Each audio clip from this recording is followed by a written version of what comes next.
강혜신의 오늘의 미국. 차기 대통령과 일론 머스크가 지지하는 마이크 존슨 하원 의장이 자리 보존을 할 수 있을지가 오늘 미국의 탑 뉴스입니다. 하원 의장 없이는 대통령 당선인 인증 과정도 시작하지 못합니다. 투표 곧 시작됩니다.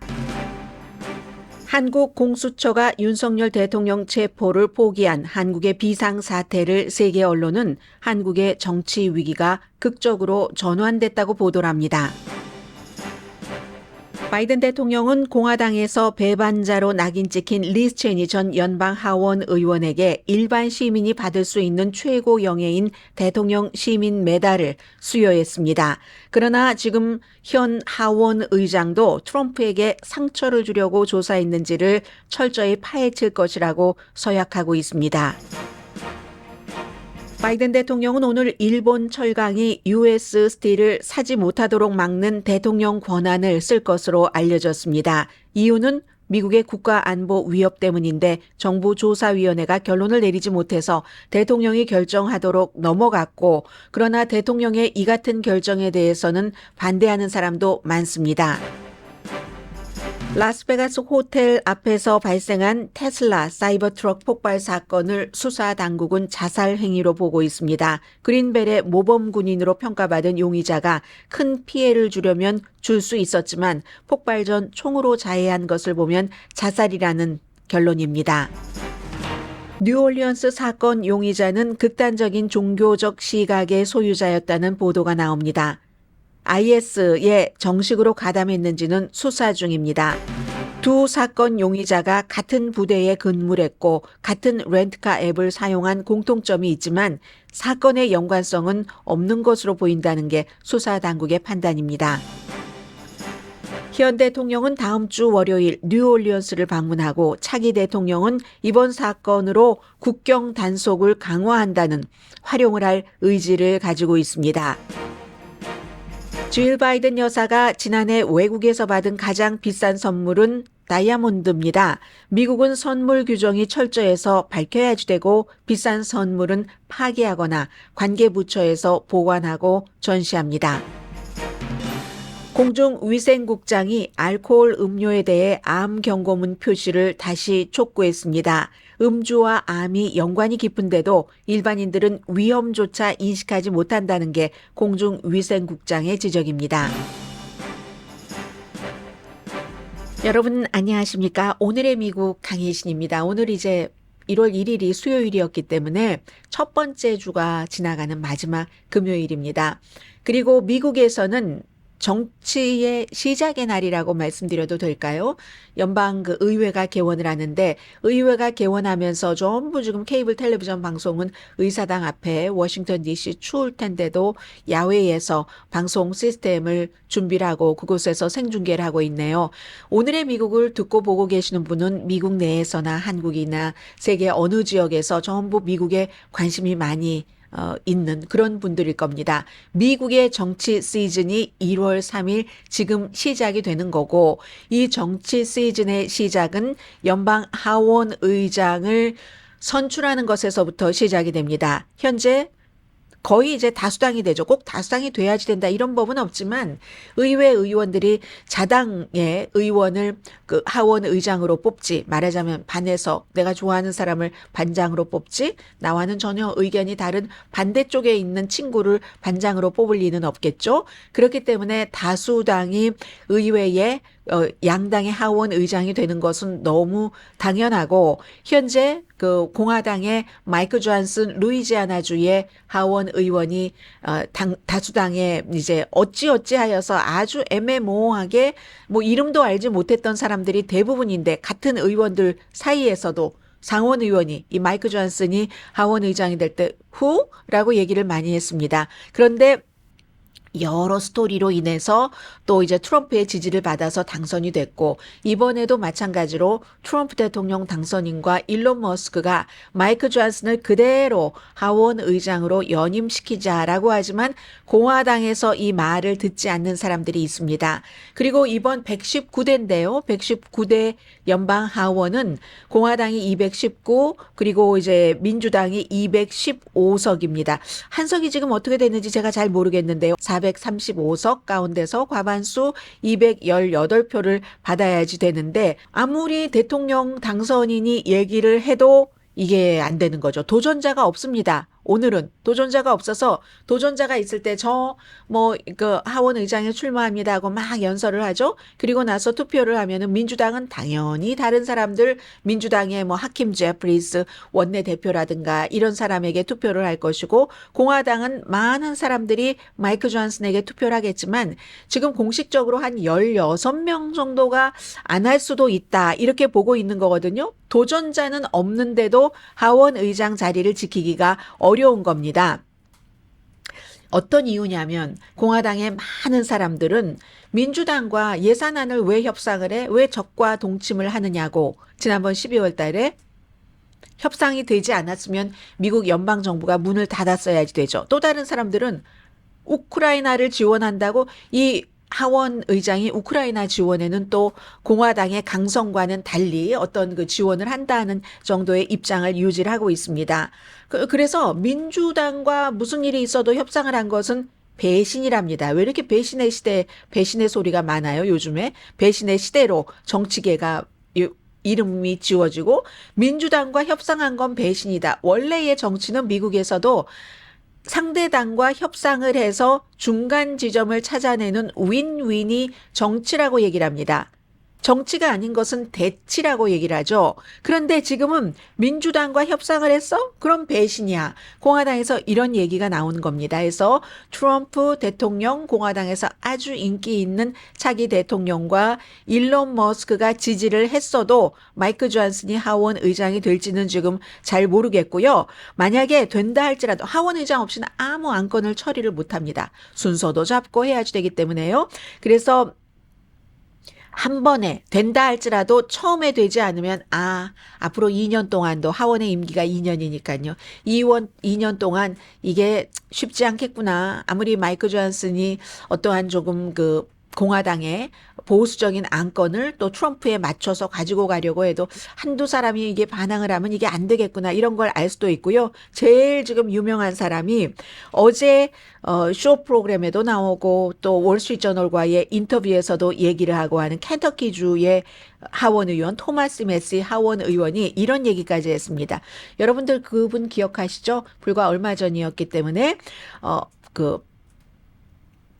맷 게이츠라는 트럼프 대통령 당선인이 법무장관을 시키고 싶어 했는데 너무너무 어린이 성매매 등등 미성년자 문제가 많아서 사임하고 말한 후보 자격을 그 사람이 지금 원 아메리카 네트워크에 가 있는데 원 아메리카 네트워크에서 프로그램을 이미 진행합니다. 그 프로그램에서 토마스 메시라는 켄터키주 공화당 하원 의원이 나는 절대로 내일, 그러니까 어제 시점에서 내일 오늘입니다. 지금 투표하려고 하고 있어요. 마이크 존슨을 선출하지 않을 것이다라고 얘기하는데요. 미국에서도 이렇게 아주 세게 얘기를 하는 사람, 세게도 아니에요. 세게 얘기를 하는 사람이 있습니다. 내 손톱을 뽑을 수도 있다, 당신이. 그리고 그 뽑은 손톱에 막 대나무를 쑤셔 넣을 수도 있고, 제가 이렇게까지 말씀드려야지 되나요? 손가락을 자를 수도 있다. 그래도 내가 마이크 존슨에게 투표하지 않는다. 그 은행에 돈 넣는 것처럼 확실하다 하는 그런 표현까지 쓰면서 토마스 메시라는 의원이 얘기를 했는데 제가 이 토마스 메시 의원은 오늘 첫 번째 투표 어떻게 하는지 한번 봐야지 될 것 같습니다. Oh no, you can pull all my fingernails out, you can shove bamboo up in them, you can start cutting off my fingers. I am not voting for Mike Johnson tomorrow. And you can take that to the bank. 네, take that to the bank라고 얘기를 하잖아요. 그만큼 은행에 돈 넣는 거는 안전하게 보장되는 거잖아요. 나는 내 말을 지키겠다니까 첫 번째에 통과되지 않을 가능성이 굉장히 높다는 것을 알 수가 있는 거고요. 지난번에는 케빈 맥카티라는 사람을 유지하기 위해서 마이크 존슨 이전에 공화당 하원 의장이요. 민주당이 좀 투표를 해주나 이런 것까지 있었는데 이번에는 절대로 민주당이 투표를 해줄 것 같지는 않고 어떻게 되는지 한번 보죠. 1차에서 실패를 하면은 또 될 때까지 이제 투표를 합니다. 투표를 해서 어느 정도 기간이 지나서 되면 지난번에 왜 한국에서 탄핵 투표를 할 때처럼 언젠가는 되겠죠. 왜냐하면 나온 사람이 지금 없으니까. 그러면 이긴다 할지라도 그 뭐 확실하게 승리했다라고 보기는 좀 어렵고요. 지금 공화당도 워낙에 5표 차이밖에 안 나는 220대 215에서 현재의 하원 의장이 그 공화당의 전폭적인 지지를 받기도 힘들고 하는 정치가 힘든 정치로 지금 미국도 시작하고 있고요. 아직까지는 그 마이크 존슨이 이제 투표하기 전에 뭔가 뭐 연설도 조금 하고 할 텐데 그런 것 없었고요. 인사 나눕니다.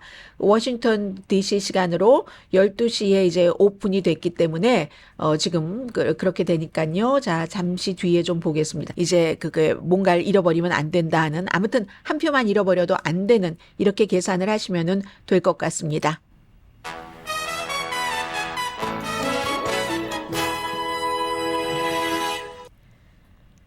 자, 그리고 이제 한국 말씀을 조금 드리겠습니다. 한국 말씀을 드리겠는데 한국은요.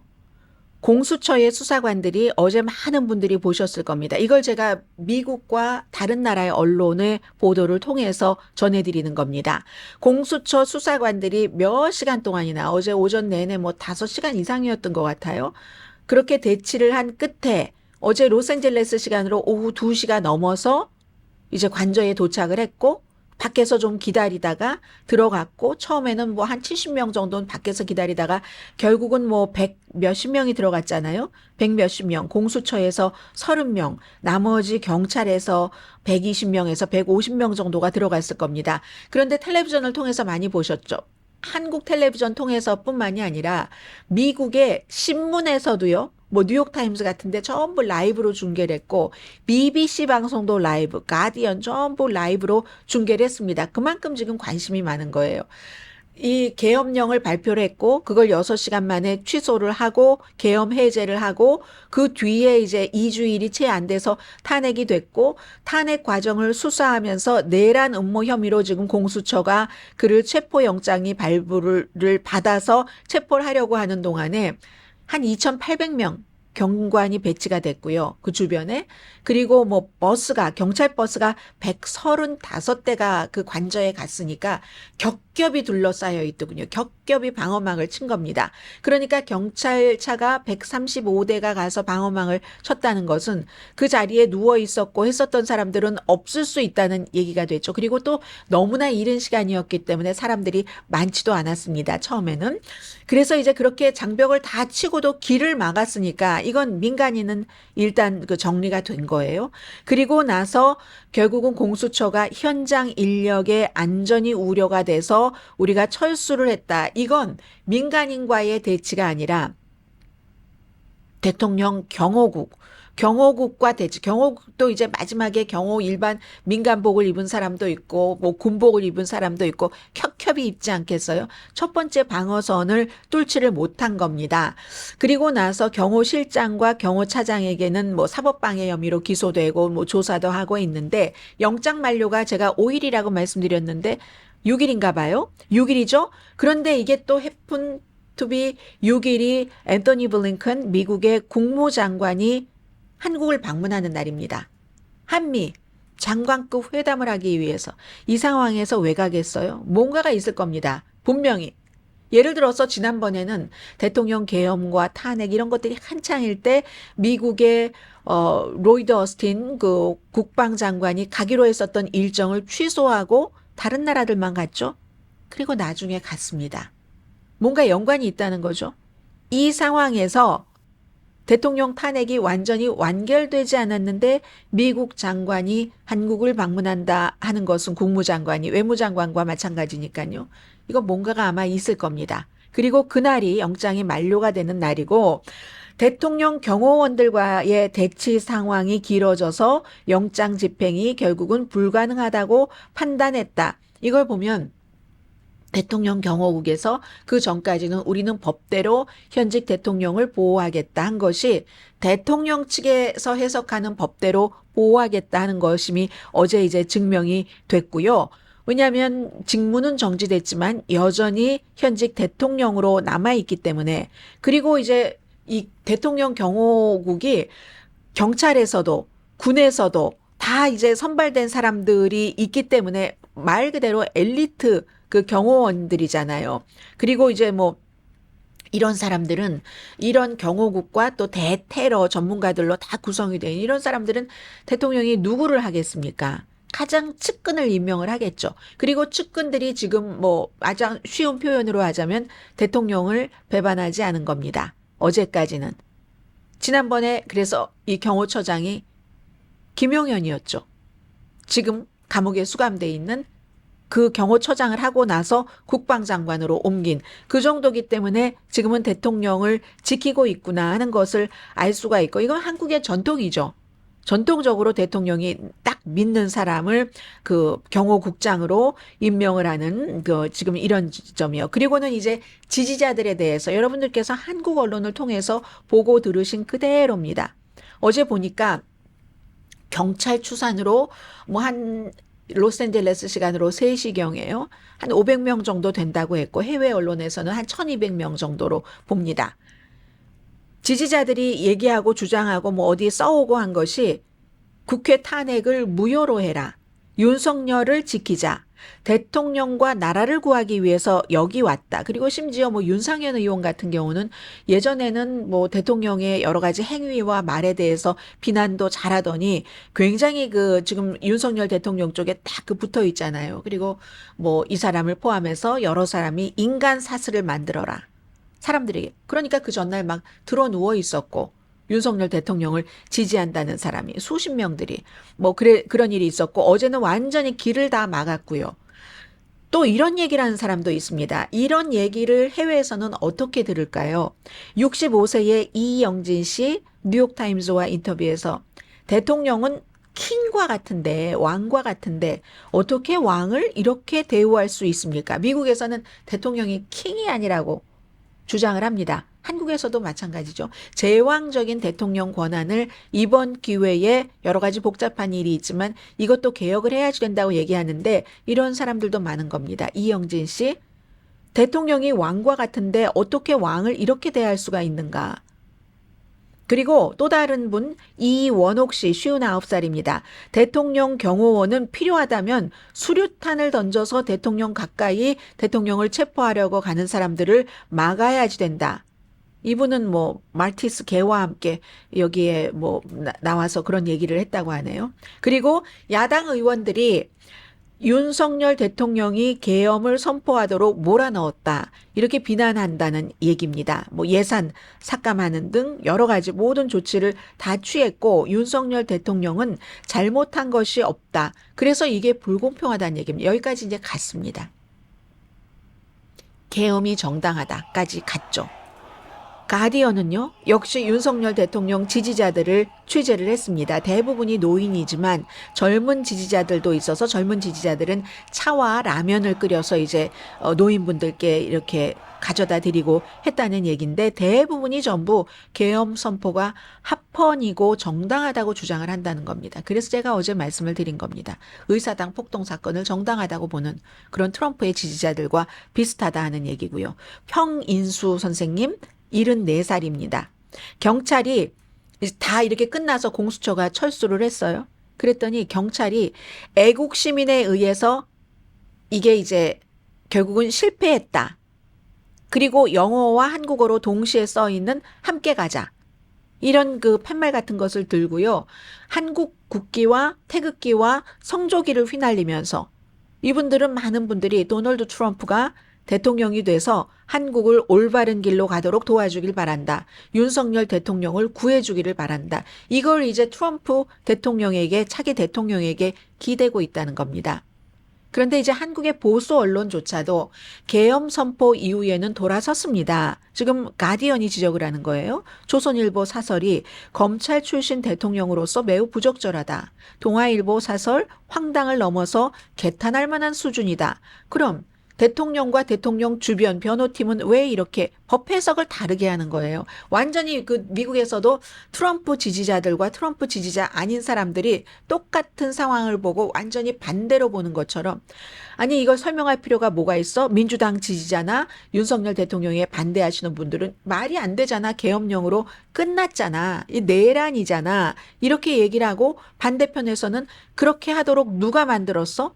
그 행위가 정당한 거야. 그리고 뭐 공수처와 연관된 여러 가지 때문에 구속 시도가 불법이라고 하고 군사기밀과 연관된 장소는 책임자의 동의 없이는 수색조차도 하지 못한다. 그러면 또 저쪽에서는 아니야 수색 못하게 하는 뭐 헌법 몇 조에 뭐가 있지만 거기에 또 예외 조항이 있어 하면 또 이쪽에서는 그 예외 조항은 이렇게 해석을 해야지 돼 하고 이것은 평행선입니다. 도저히 협상을 할 수 없는 그래서요 해외 언론에서 앞으로 무슨 일이 일어날지 어떻게 하는가 불분명하다. 아무도 모른다. 다시 체포를 시도할 수도 있고요. 뭐 월요일까지라고 하잖아요. 미국 날짜로 일요일이네요. 영장을 연장할 수도 있고 뭐 영장 연장이라고도 하고 익스텐드라고도 하고 재청구라고도 합니다. 재판 전에 아예 그럼 구속영장을 청구를 하는가? 그럼 물리적인 충돌을 좀 덜 할 수 있지 않을까? 아무도 모르는 겁니다. 그런데 어제 같은 경우는 7시 넘어서 도착을 했지만 로스앤젤레스 시간으로 2시 넘어서의 오후 그렇지만 과천에서 출발을 하면은 벌써 출발할 때 막 자동차들이 몇 대가 있고 쫙 보이고 하니까 사람들이 알 수 있었죠. 너무 이른 아침이었기 때문에 그 정도 모였지만 더 많이 모일 수도 있고 지금은 어떻게 될지 아무도 알 수 없는 겁니다. 미국은 이제 1월 6일 의사당 폭동 사건 이후에 그게 계엄령은 아니었지만 이 같은 과정이 없이 전직 대통령이니까 또 뭐 예우를 하고 그래서 2년 정도를 가만히 내버려 뒀습니다. 트럼프 전 대통령을 의사당 폭동 사건이 일어나고 사람들이 무기 가지고 가고 다 부서지고 있잖아요. 그래도 그냥 대통령이니까 그런 사건을 저지른 사람들은 막 체포하고 뭐 형량 15년 이상 받은 사람도 있어요. 근데 대통령은 가만히 두고 보다가 2년 뒤에 그가 다시 재선에 출마한다고 할 때서야 서둘렀습니다. 그때 서둘러서 뭐 기소하고 하니까 아무것도 안 됐고 그 사이에 2년 동안 점점 세력이 불어난 겁니다. 지금 한국과 미국의 차이점은 그 지지자들이요. 미국에서는 지금 한국은 계엄령 이후에 윤석열 대통령을 지지하지 않는 사람이 80% 정도는 되잖아요. 20% 지지자 가운데서 또 몇 퍼센트가 시위에 나가고 하는 건데 그 트럼프 그 전 대통령 때는 80%까지는 가지 않았거든요. 그런데 점점 2년의 세월이 흐르는 동안 점점 이 트럼프 그 대통령의 어떤 입김이나 주장 같은 것에 더 많은 사람들이 딸려갔었다. 이런 것이 있고 지금 한국의 사태는 어떻게 될지 아무도 알 수 없다입니다.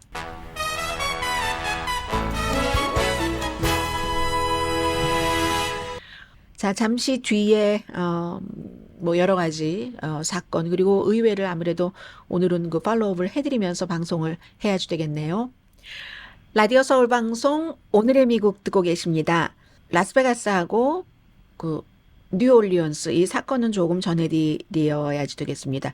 군 출신들이 굉장히 지금 뭐 극단적인 이런 그 행위를 하는 것에 대해서 너무 걱정을 하고 있습니다. 총도 잘 다루죠. 이분들은 그렇기 때문에 그런데 머리에 총을 쏜 뒤에 자동차가 폭발했다. 라스베가스 트럼프 호텔 앞에서 테슬라 그 사이버 트럭 운전자, 용의자입니다. 머리에 총을 쐈답니다. 그리고는 이제 그 안에 많은 폭발물들도 있었는데 37살의 매튜 앨런 라이베르스버거 이 사람이 브론즈 그 스타도 받았고요. 현역 군인이고 독일에서 복무하던 도중에 지금 휴가 중이랍니다. 휴가 중이고 결혼했는데 며칠 전에 그 와이프로부터 버림받았고 8개월 된 아이가 한 사람이 있는 육군 그 그린벨의 그 마스터 솔전이니까 상사죠? 상사. 군인들의 롤 모델이었다. 이제 주변 사람들이 같은 동료들이 그런 얘기를 하는데 그 반짝반짝거리던 그 군 기록이 거의 이게 이제 테러 행위로 보고 있는데 본인에 대한 테러였었죠. 이렇게 끝났습니다. 그리고 뉴올리언스의 용의자 42살의 샴수드 자바르 15명이 아니라 사망자가 14명으로 지금 한 사람은 줄어들었고요. 단독 범행으로 보죠. 처음엔 단독 범행 아니었다가 역시 이 사람도 모델 군인이다 이렇게 얘기를 하는데 어떻게 모델 군인에서 아이시스 지원자가 됐을까? 물론 아이시스 정확한 멤버였는지는 수사 중이지만 본인이 이 공격하기 전에 올린 그 비디오를 보면은 그 아이시스에 뭐 가담을 했다 하는 것이 있으니까 그게 아마 확인하는 중인 것 같습니다. 모델 군인에서 반테러 메달까지 받았어요. 그리고 두 사람 다 라스베가스, 뉴올리언스 사건 용의자 두 사람 다 IT 분야의 전문가고 대학 교육을 받은 사람이고 이 뉴올리언스 사건 이 사람은 재정적으로 좀 어려웠다고 하더군요. 이 2번 이혼하고 나서 집페이먼트가 27,000달러가 밀려 있었고, 그리고 그 브라더가 얘기하는 것 보면은 최근 몇 개월 동안 굉장히 그 고립돼 있었다. 그런데 종교적으로도 좀 극단적이었다 하는 얘기는요. 어떻게 나오냐면 원래 기독교로 자랐고 텍사스에서 태어나서 쭉 텍사스에서 살았고, 그리고 그 라스베가스의 군인도 역시 그 미국 태생 미국 시민이고, 두 사람 다 이민자 아닙니다. 트럼프 대통령 당선인이 얘기한 이민자 아니에요. 미국에서 태어난 미국 시민입니다.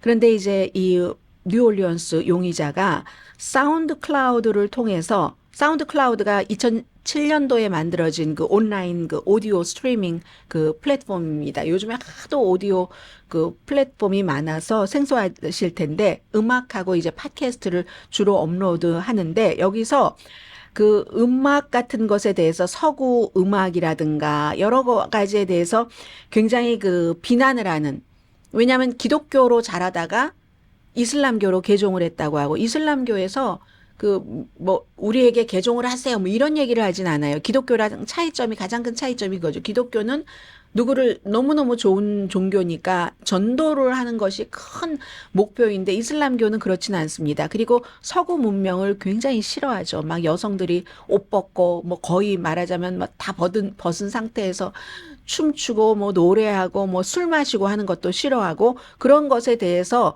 이 그 사운드 클라우드를 통해서 굉장히 그 비난을 했었다는 것, 그런 것들 때문에 이제 극단적인 그런 그 종교성을 가지고 있었다, 신앙을, 이런 얘기들을 하는 겁니다. 왜 이슬람교가 서구 문화 싫어하는 것은, 그 모닝 해스 브로큰 부른 그 캣 스티븐스가 원래 이슬람교로 개종을 했었다가 이름도 바꾸고 무슨 뭐였었죠? 그러다가 나중에 이제 다시 또 본래의 이름을 찾았는데, 그때 그 사람도 딱 이슬람교로 개종을 하고 나서 노래 한동안 안 했었습니다. 그런 정도로 이제 그 종교에 대해서 좀 극단적이었다는 얘기가 있고, 이 두 사람의 공통점은 어제 말씀드린 대로 뭐 털 뭐였었죠? TU 뭐였는데요.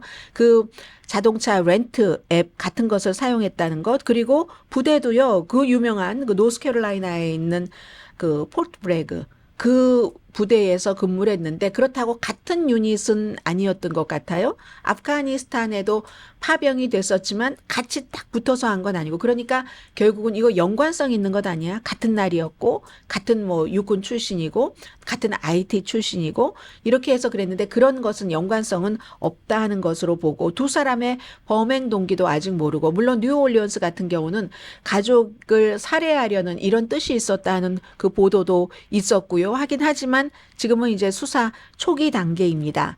그리고 이제 라스베가스 같은 경우는요, 이 사람이 워낙에 그 그린벨의 특수부대 출신이기 때문에 그렇게 많은 폭발물을 실은 자동차인데 다른 것에는 피해를 주지 않은 거, 여기에 대해서 일론 머스크는 우리 그 사이버 트럭이 아주 특별하게 잘 설계가 돼서 그랬어. 하지만 전문가들은 그렇게 보는 것 같지 않습니다. 오늘 뉴욕타임스와 인터뷰를 한 같은 부대에서 근무한 동료죠. 전후 동료인데, 뭐 이 사람이 막 전투에 나간 건 아니겠지만 IT 전문가니까, 같은 그 전우는 그의 경력을 보면 알 수 있다.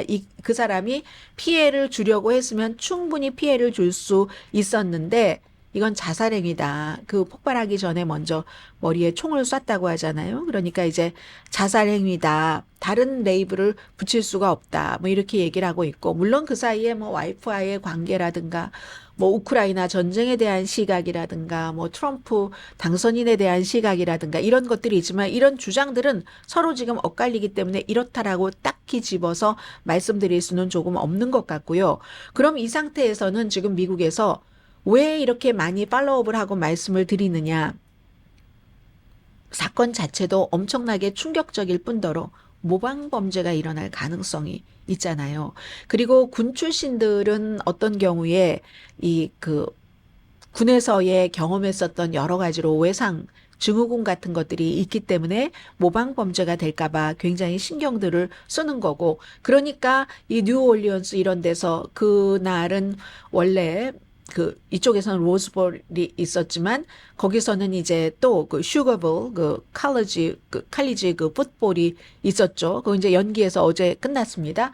이런 것을 정상적으로 가능하면 괜찮아요, 안전해요 하고 사람들을 이렇게 안심시키는 그런 일을 지금 하는 거죠. 노틀댐이 그 조지아를 이겼습니다. 23대 10으로 이겼고요. 6만 명이 있었기 때문에 굉장히 그 스테디움의 경비가 강화됐다고 하고, 그리고 월요일에 바이든 대통령도 또 그쪽을 방문을 합니다. 거기는 이제 마디그라가 아주 큰 행사죠.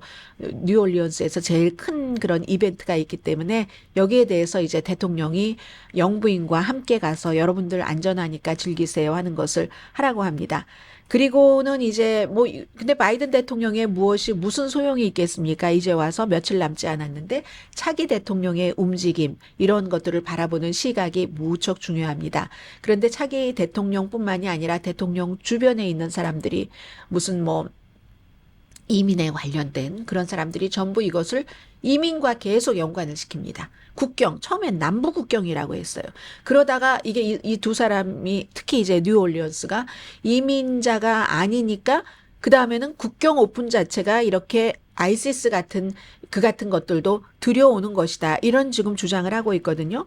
이건 이제 이 뉴올리언스 테러를 안보와 국경 이런 것으로 활용을 하려는 정치인으로서 그런 것을 보여주는 거고, 그건 결국은 이민자 탓으로 돌린다는 겁니다. 미국에서 태어난 미국 시민 참전 용사들의 테러 행위를 이렇게 이민자와 연관된 국경이 허술해서 이렇다 하고 가져가는 겁니다. 이 스티븐 밀러라는 젊은 사람이요, 대통령 이번에도 또 중요한 역할을 맡아서 백악관으로 가는, 이슬람 테러리즘도 이거 수입품이다. 자생적으로 미국에서 일어난 게 아니다. 지금 많은 전문가들은 미국에서 군 출신들이 무기도 다룰 수 있고 하니까 개인이 어떠한 문제가 있을 때 이게 이 같은 일로 테러로 번지네, 이거 어떻게 해야지 되지 하는데 자생적인 게 아니다. 국경을 오픈해서 그렇다라고 얘기를 합니다. 이민이 미국으로 가져오기 전에는 이런 일이 없었다라고 얘기를 하고 있고, 또 트럼프 당선인의 국경자 아래인 탐 허먼도 팍스뉴스에 출연을 해서 미국이 국가 안보에 느슨하게 대처해서 이런 일들이 일어나는 거다라고 얘기를 합니다. 글쎄요, 라스베가스 저는 아무리 봐도 그 용의자는 라스트 네임으로 보면 독일계인 것 같은데, 그럼 트럼프 대통령 조상과 같은 조상이잖아요. 자, 이런 일들이 있다는 것 말씀드리고요. 잠시 뒤에 뵙겠습니다.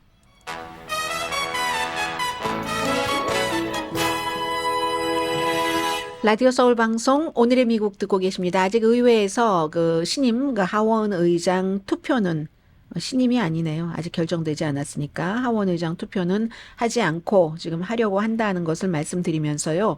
오늘 아주 중요한 일 가운데 하나는, 이건 미국 내부에서도 논란이 많습니다. 바이든 현 대통령이나 트럼프 차기 대통령이나 또 트럼프와 겨뤘었던 카멜라 해리스 전부 의견이 일치되는 부분인데, 오늘 바이든 대통령이 아직은 발표하지 않았습니다. 일본 철강이 니폰 스틸이 US 스틸을 사지 못하도록 막는 대통령의 권한, 재량권을 쓸 것으로 알려졌습니다. 국가안보 위협이다, 이런 얘기고, 일본 그 철강이나 미국의 US 스틸 측에서는 이거 팔고 싶으니까 아니다라고 얘기를 하고, 조사위원회가 조사를 절차에 맞춰서 했는데 결론을 내리지 못했기 때문에 대통령이 결정을 내릴 수밖에 없는, 이게요, US 스틸이 미국에 150년 됐고 세 번째로 큰 철강 제조 업체인데 왜 다 바이든과 해리스와 트럼프가 여기에 반대했는가? 다 이건 선거철의 정치였었던 건 맞습니다. 그리고 미국의 제조업이 사라진다고 하는데 미국 철강 이거 완전히 어떠한 그 향수 같은 것이라고 할까요? 오랜 시절에. 그리고 또 막 중국과의 경쟁, 여기서 우리가 우리 철강을 지켜야지 되고, 이런 것들이 혼합된 결과라고 보는데 그 철강 노조는 반대를 했습니다. 그리고 실제로는요, 바이든 대통령의 일부 그 참모들도 사려고 하는 국가가 일본인데, 아시아에서 가장 강력한 미국의 우방인데 무슨 국가 안보냐, 이게 중국도 아닌데 러시아도 아닌데, 이렇게 얘기를 하면서 일본과의 관계도 해치게 되고, 그리고 일본 기업에 미국에 이제 투자하는 그 대규모 투자를 잘 받아서 하면 미국 철강회사도 살리고 좋은데 하면서 이거 대통령의 권한을 쓰면 안 된다고 반대하는 사람들도 있습니다. 그리고 더군다나 이건 바이든 대통령이 오늘 며칠인가요? 3일이죠. 20일이면 본인은 대통령이 아닙니다. 19일까지만 대통령인데 퇴임을 앞두고 비정상적인 대통령의 행사다. 이렇게 얘기를 하고, 만약에 안 하면 안 할 수가 없는 거예요. 이거 법적으로 다 날짜가 있기 때문에. 그렇게 되는 경우는 트럼프에게 넘어가는데 트럼프 대통령 당선인도 곤란해지는 거죠. 그리고 이건 또 하나는 이제 반대하는 사람들 측에서는 미국이 다른 나라 투자를 다 이렇게 받으면서 오랫동안 그 투자에 대해서 개방적이었다, 오픈했는데 거기서 벗어나는 것이 될 수가 있고 미국 경제에도 광범위한 영향을 미칠 수도 있다. 뭐 이런 얘기들 하고 있습니다. 그래서 만약에 대통령이 못 팔아 이렇게 결정을 내리면 그게 끝은 아닙니다. 그 니폰 스틸과 US 스틸이 법적인 조치를 취하게 되고요. US 스틸은 만약에 이게 대통령이 하지 말아라 해서 아예 그냥 골치 아프니까 그렇게 할까 하는 경우는 미국의 다른 그 회사에 판다던가 뭐 클리블랜드 클립스 같은 뭐 제2의 제철 회사잖아요. 그러거나 아니면 지금 힘들긴 하지만 그냥 그대로 이끌어 나가야지 된다든가 이런 것이고, 또 하나가 또 있네요. 틱톡도 있잖아요. 지금 틱톡도 뭐 19일까지 뭐 결정해야지 되고 하는 과정이 있는데 아무튼 힘듭니다. 그런 게 있고요. 지금 메타가 글로벌 정책 보스를 공화당 인사로 교체했다는 게 어제부터 큰 뉴스던데요. 간단히 말씀드리면 그 흐름만 말씀을 드리자면 조엘 카플란이라는 사람인데, 이 사람이 그동안 메타의 정치적인 문제를 얘기를 해야지 될 때 그 연설문 같은 것, 규칙 같은 것을 정해온 사람이라고 하는데 아예 글로벌 팔러시의 새로운 보스로 결정을 했습니다. 부시 행정부에서 일했던 사람이고요. 공화당과 강한 연결고리가 있다. 이거 뭘 얘기를 하겠습니까? 새로운 트럼프 대통령 당선인이 들어오면서 메타의 마크 저커버그가 다 그 말하려고까지 가서 트럼프에게 뭐 인사하고 뭐 잘 좀 봐주세요 뭐 이런 것 한 것 아니겠어요? 그리고는 공화당 사람으로 딱 지금까지는 닉 클레그라는 전에 영국의 부총리였던 사람이 2018년부터 맡아왔었던 글로벌 팔러시, 글로벌 정책의 새 보스로 공화당 인사로 이제 교체를 했다는 것 전해드립니다. 지금 이제 의회에서는 마이크 존슨을 하원 의장으로 추천을 합니다는 리사 맥클레인 그 공화당의 그 컨퍼런스 최고위원이 추천하는 것을 얘기하고 있습니다. We and every single member in this chamber. 우리를 대표할 미국 사람을 이제 대표해서 일할 하원 의장을 마이크 존슨으로 합니다 하는 얘기를 하고 있습니다. 자, 잠시 뒤에는 이 얘기도 하나 더 전해드리고 가겠습니다. 이건 조금 이따 전해드릴까요? 잠시 뒤에 제가 여러분들께 전해드리려고 하는 것이 질 바이든 여사가 이제 지난해에 받은 선물 가운데서 가장 비싼 게 인도 총리에게 받은 건데, 미국에선 그럼 꼭 대통령 영부인뿐만이 아니라 CIA 사람들이 비싼 선물 더 많이 받아요. 어떤 경우는. 그럼 이걸 어떻게 처리를 하지 하는 것을 조금 전해드리겠고요. 그리고 그 전에 하나만 간단히 전해드리자면은, 이 내용은 바이든 대통령이 공화당에서 완전 배반자 이렇게 낙인 찍힌 리즈 체니 전 연방 하원의원에게 어제 이제 민간인으로서 받는 아주 미국에서 두 번째로 영예로운 그런 그 대통령 시민 메달을 받았습니다.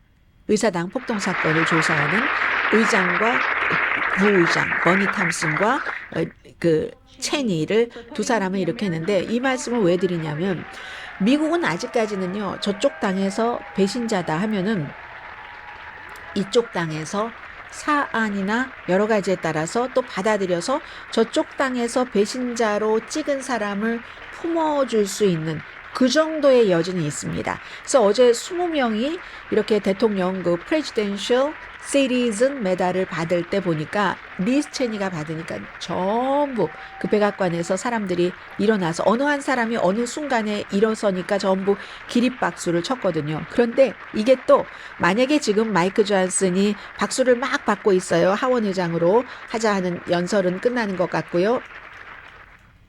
일어서서 그냥 끄떡끄떡 인사를 하고 있는데 만약에 저 사람이 하원의장으로 다시 된다면 이제 또 뒤집습니다. 어떻게 뒤집냐면 하원의장 되기 위해서 이거 공약했었던 겁니다. 의사당 폭동 사건, 똑같은 그 사건을 조사하는 위원회를 이건 트럼프를 힘들게 하기 위해서 조사한 거잖아. 그러니까 그 조사위원들을 조사를 해야지 돼 하는 일들을 한다는 거죠. 자, 잠시 뒤에 질 바이든의 선물 전해드립니다.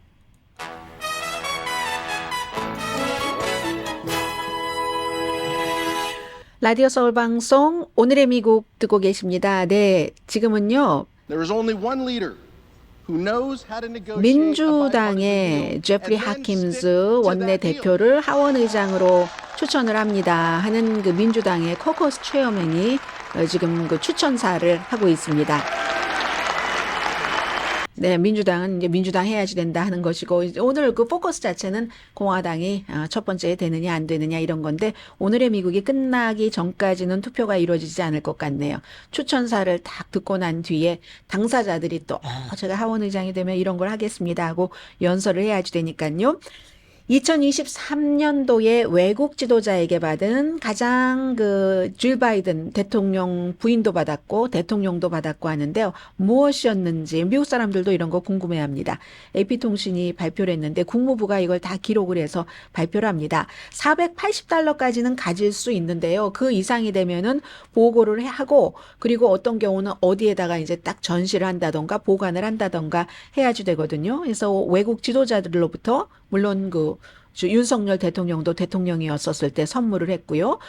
몇만 달러 상당의 선물을 받았습니다. 단일 품목으로 가장 비싼 선물은 인도 총리에게서 다이아몬드 2만 달러짜리 7.5캐럿 다이아몬드를 받았다고 하네요. 이게 제일 비싸고요. 우크라이나 주미 대사가 14,000달러 정도 브로치를 줬고 이집트 대통령 부부도 4,510달러 팔찌 브로치 이런 것. 그리고 바이든 대통령은요.